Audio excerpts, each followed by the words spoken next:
السلام عليكم. أول شيء ألف مبروك الانتصار.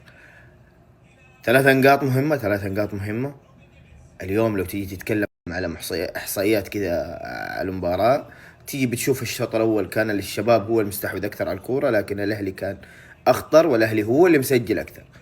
في الشوط الثاني لما تيجي تتفرج، يعني لو أنت دوبك مشغل التلفزيون قاعد تتفرج تقول حرام إنه الأهلي بيفوز اليوم 5، المفروض إنه بيفوز 7 والله و8 كمان انت طالع، لانه لو تيجي تشوف كمية الفرص اللي ضايعة في الشوط الثاني ما هي سهلة كثير.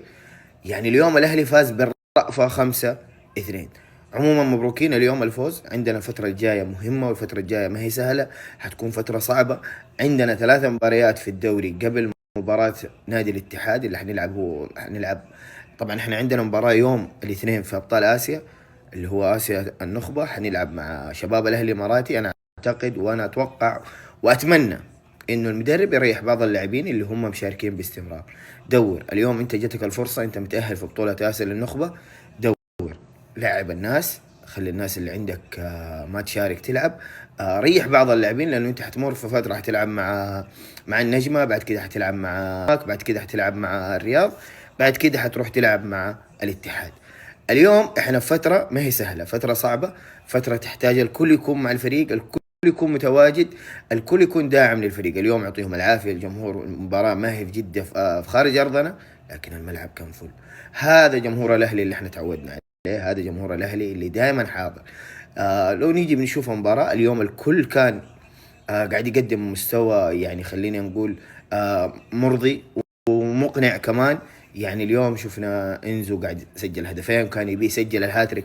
ليش انا اقول لك اليوم احنا نفوز ب7 و8؟ لانه انزو اليوم في الشوط الثاني ضيع يمكن كورتين. ايفان توني نفس الشيء، فرانكيسي. لو تيجي تتكلم عن الفرص اللي ضايعه كثير كثير، لكن الاهم والاهم اليوم عودة تسجيل فرانكيسي، رياض محرز، انزو، ريان حامد، برضو ايفان توني في استمراره في تسجيل الاهداف بعد كل مباراة في الدوري. وهذا شيء مهم، وهذا شيء يعطيهم حافز لقدام، يعطيهم حافز، او خلينا نقول كويس لهم في الفترة الجاية. اليوم ايفان توني 20 هدف مع النادي الاهلي، طبعا رقم صعب، رقم مو اي احد يسجله. لكن الأهم إنه اليوم الأهلي الشوط الأول خرج بالشيء المطلوب، خرج بالنتيجة المطلوبة، وفي الشوط الثاني قدر إنه يحافظ على هذه النتيجة وأضاف من خلالها هدف، وكان يقدر إنه يسجل.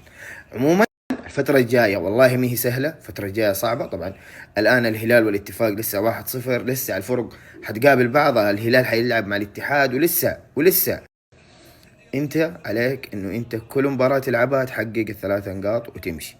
الفرق الثانية انا حاس وانا متأكد في فريق، او خلينا نقول الهلال والنصر، الاثنين لسه حيتعطلوا، الاثنين لسه حيواجهوا بعض، وهذا من لصالحك. يعني احنا صالحنا انه احنا في كل مباراة نلعبها الفترة الجاية ناخذ 3 نقاط، بس 3 نقاط ونمشي. فترة ما هي سهلة، فترة صعبة طبعا. ليه صعبة؟ انا اكلمك على الدوري، احنا بطولة اسيا للنخبة الحين خلينا نقول شوية ارتحنا، لانه احنا خلاص ضمننا التأهل الحمد لله، وحققنا التأهل لدور ال16. لكن الدوري عندك 4 مباريات او 5 مباريات الفترة الجاية ما هي سهلة. حتلعب طبعا زي ما قلت لكم النجمة، ضمك، الرياض، الاتحاد، بعدين القادسية. في 5 مباريات الاهلي انت لازم انه تحقق، او مطالب انه انت تحقق ال3 نقاط في كل مباراة تلعبها. والهلال جاب الثانية طبعا لسه، يعني الهلال والله ماني عارف متى حيتعطل، لكن صدقوني رايح يتعطل الهلال في اي شكل من الاشكال. في فترة حتمر على الهلال ما راح يكون فيها كويس، وانا فيه وانتو فيه.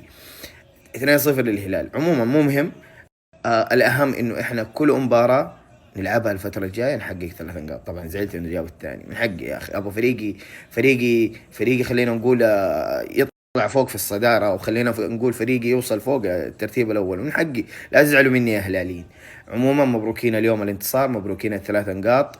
انتصار مهم بنتيجة خلينا نقول اليوم الاهلي حقق 5 اهداف، وبالرأفة كان المفروض انه يسجل اكثر، لكن الف مبروك، انتصار مهم. عودة اللعيبة اللي قلت ذكرتهم انهم هم سجلوا، هذا شيء مهم. ايفان توني استمراريته في الاهداف هذا شيء مهم، وباذن الله الفترة الجاية كلها انتصارات لنا كاهلاوية. سلام. ألف ألف مبروك يا ملوك، اللهم لك الحمد. زي ما قلت يا رب ليلة هلاوية وجمعة خضراء، واللهم لك الحمد. فوز مستحق لأهلينا صراحة، يعني أفرض سطوته على الشباب اليوم، يعني 5 بالرأفة على اللي ضيعناه وعلى الاستحواذ وعلى ما أدري. هذا أنا بسأل الشوط الأول اللي بدأ في تشكيل الشباب أو بدأ بأسلوب لعب الشباب، هم سألوا بن ذكري وقال لهم أعطاهم التكتيك ده ولا إيش؟ تبدأ ب5 ورا ليه؟ تبدأ ب5 ورا ليه؟ والخمسة كلهم يسار. تخيل، شوف على جنان يمين بالله اللي صاير في دفاع الشباب، والله ضحك. يلا يا ملوك، نستاهل باذن الله والقادم اجمل. الف مبروك. ابو سلمان حبيبي، هلا والله. مبروك يا ريس. الله يبارك فيك. وجهك الخير والله يا حبيبي، انت وجوه الخير ما يحتاج. حبيب قلبي، فوز جميل. يا رب الحمد لله، القادم اجمل ان شاء الله. اللهم باذن الله يا رب. وخمسه وخميسه واجواء حلوه، وجمهور الاهلي اليوم اطربنا. اكيد اطربنا. انا حاسس نفسي في الجوهره ولا في عبد الله الفيصل. صحيح صراحه. اي والله. الحمد لله الحمد لله، والقادم افضل باذن الله. الاهلي صعب، الاهلي قوي، الاهلي صعب مع احترام لك الشباب. صعب الاهلي والله، صعب عليك، صعب عليك. لا تحاول تفكر تهزم الاهلي، واي فريق في الدوري لا يحاول انه يفكر يحط في تفكير انه يفوز على الاهلي. الاهلي صعب كبير، منافس قوي، شرس. الاهلي شرس.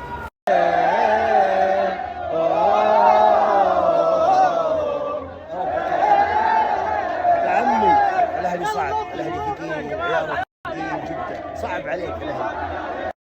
يا حلو الاهلي، يا زين الاهلي، يا زينه يا اخي حياه، والله العظيم حياه الاهلي حياه يا اخي، يفرحني حتى واذا حزني حزنه حلو يا اخي والله. شخصية عظيمة، مباراة عظيمة. ممكن نحول لقب رياض محرز من صانع اللعب إلى صانع الأفراح برفقة زملائه اللي كانوا رجال فرضية الملعب. إن اليوم أنت تستغل من الشوط الأول وتنهي أول 25-30 دقيقة 3-0، الشوط الأول 4. مباراة عظيمة بكل تفاصيلها. هذا اللي نحن نتكلم فيه، هذا اللي يحتاجه. الاستمرار في الانتصارات يولد هذا الفريق ويولد هذه الثقة. ترى الأهلي عودته لمستواه الطبيعي اللي معروف عنه تاريخيا، وهو يعد أحد المكونات الأساسية في الحركة الرياضية في المملكة العربية السعودية منذ نشأة المؤسسة الرياضية في المملكة. عودة الأهلي هي المقياس الحقيقي والفعلي لعودة التوازن في البطولات المحلية. صحيح هذا حال كرة القدم، فترة فريق يكون في رتم عالي ومرة بينخفض الرتم عنده، وحقب زمنية معينة، أجيال معينة فيها بطولات وأجيال ما بتحقق بطولات. ولكن طبيعة الأهلي هو كبير في كل حالاته. مبروك الجمهور الأهلي. رسالة بس أخيرة ومهمة، أتمنى من الجميع دعم اللاعبين في مواقع التواصل الاجتماعي. يعني أنه تنتقد اللاعب في حال الخسارة ونقد بناء، أنا معاك ترى. بالعكس، أنا في يوم من الأيام كنت بنتقد إيفان توني، واليوم أنا بثني عليه. هذا طبيعة النقد البناء وطبيعة الإعلام هو مرآة للعمل وليس تجميل للعمل. فلازم تكون ذكي حتى في اختيار وقتك متى أنت تنتقد أو تطالب. فريق فايز 4 أو 5 وتقوم تنتقد لاعب معين عشان مستوى نازل، ما هو وقته. حتى لو فكرتك صح، أنت فكرتك صح، أنا أتفق معك. حتى لو فكرتك صح وقتك غلط. ترى أوقات لو ما عرفنا نستخدم أفكارنا في الأوقات الصحيحة ترى الفكرة تفشل وتصير غلط. اختار وقتك يا أخي، اختار وقتك. ما ينفع اليوم أنت تبغى تبيع فكرة معينة في وقت غلط، ما حد راح يسمع لك. جزء من نجاح تسويق الفكرة أو النقد البناء اختيار الوقت. ما تختار وقت صح فتحمل إنه الجمهور ممكن يضرب عليك. مبروك الجماهير النادي الأهلي، مبروك للجميع. أتمنى لكم التوفيق في الأيام القادمة، وإن شاء الله بإذن الله بعيشكم معايا الحالة.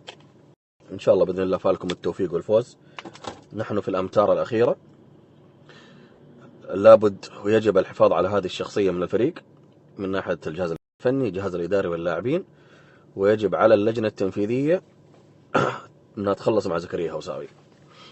في ناس قاعدة تلف، يخلصوا مع زكريا يا جماعة، خلصوا مع زكريا. في ناس قاعدة تترقب، ما هو منظر يعني. اوريكم كمان ايش بحط يعني، احتراما لذوق العام وللمشاهد. نشوفكم على خير ان شاء الله.